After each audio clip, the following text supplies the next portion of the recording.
So, today we're going to dive into a really beautiful and honestly pretty moving spiritual concept from Arreqqana culture. It's called the milk-displaced children. And it's this incredible metaphor for a kind of sacred longing that, well, a lot of us might feel, but we just don't have the words for it. Let's get into it.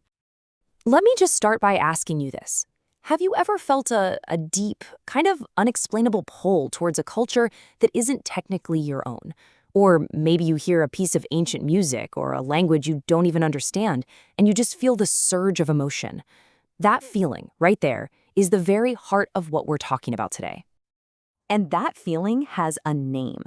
This is our central idea, the milk-displaced children. In the Arreqqana language, it's the Dulaariin no Peppiqqya.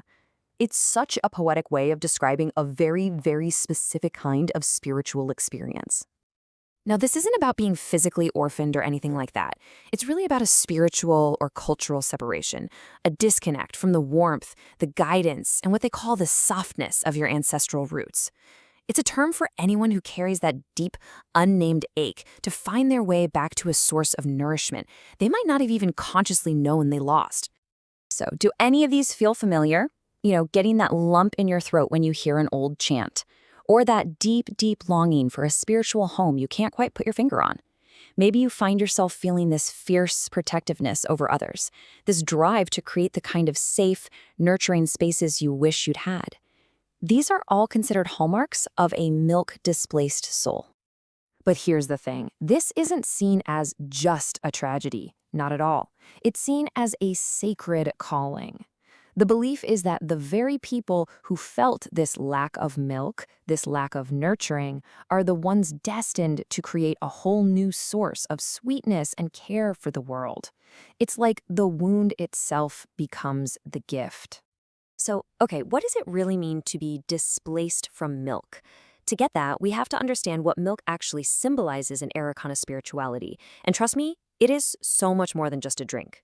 Milk, or Nalaava, is seen as the physical form of a divine flow. Think of it as comfort, the thread of memory that connects us all the way back to our ancestors, and this really specific kind of gentle strength. It's the very essence of sacred care. So the whole idea of milk rests on these three pillars. First, there's divine nourishment. That's the energy that flows from a sacred source. Then you have mother-line memory, which is that direct link to the wisdom of our ancestors. And third, and this is so important, is spiritual softness, or nakya. Now, listen, softness here is not weakness. It's a strategic, healing tenderness that actually requires incredible strength. And this concept is so deep in the culture that different kinds of love are tied to their own unique milk forms and symbolic flavors. I mean, look at this. Soulmate love is like a honeyed rose milk, while self-love is this comforting vanilla moon milk. Every single form of love and connection is seen as its own unique sacred flow. It's just beautiful. Okay, so if this milk, this Nalaava, is so vital, how did anyone get displaced from it in the first place? Well, the tradition talks about this mytho-historical time they call the era of lost softness, and it's basically the origin story for this collective wound. And this just lays it all out, right? It's a stark before and after. On the left, you have the milk era, a time when nurturing wisdom just flowed, when family lines were strong and songs were like anchors for the soul.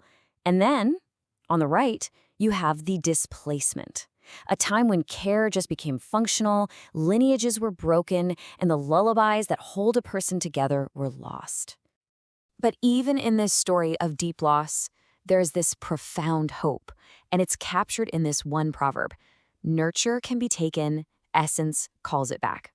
What it means is that even if all the external signs of care are destroyed, the spiritual essence inside a person will always, always remember and try to find its way home. That longing you feel, that's the proof that the connection isn't really gone. And that brings us to what might be the most beautiful part of this entire tradition, the active, intentional path to healing. See, it's not just a story about a wound. It's a living, breathing practice of remembering and making a gentle return. Here's just one tangible example, the bowl of return ritual. It is so simple, but wow, is it profound. You take a bowl of warm, sweet milk. You lay 3 threads across it, one for innocence, one for memory, and one for protection. And then you just whisper a prayer, calling the displaced parts of the soul back home. It's such a beautiful way to make an abstract idea like healing feel real and accessible. And this is just one piece of a much larger tapestry of healing. Communities hold lullaby nights where elders sing the lost lullabies to literally sing trust back into the world. People go on walks together to tie knots of remembrance. Adults can even choose new, tender names for themselves that they never got as children. And this one, the Day of Quiet Bowls, where public squares are filled with bowls of milk and people leave little notes to their inner child. I mean, that's just an incredibly powerful image of collective healing. So, what's the big takeaway? What's the message of this tradition for us, right here, right now? Well, it's about finding that source of nurturing not just somewhere in the past, but right inside ourselves and in our communities today. I absolutely love this.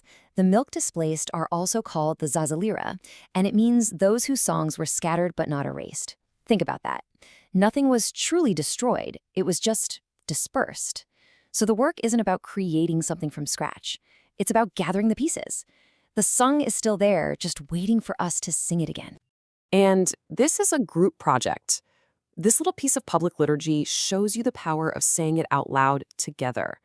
Notice, it's not I was, I remember. It's we were, we remember. The healing is communal. The burden is shared. And when it's shared, it gets lighter. And this is really the final blessing and the instruction manual of the whole tradition. It's so simple, but so profound. You want to restore that sacred flow of nurturing? Be kind. You want to bring back the lost songs? Share your breath, your stories, your presence with others. Healing is an action, something we build together through gentleness and connection. And we're going to end on this. This is a direct message for anyone out there who feels this sense of displacement. It completely reframes the entire experience. That longing, that sensitivity, it isn't a flaw. It's your superpower. It makes you the warm drop in the storm, the one who has the ability to melt the sharp, hard edges of the world. You are not broken. You are the healer.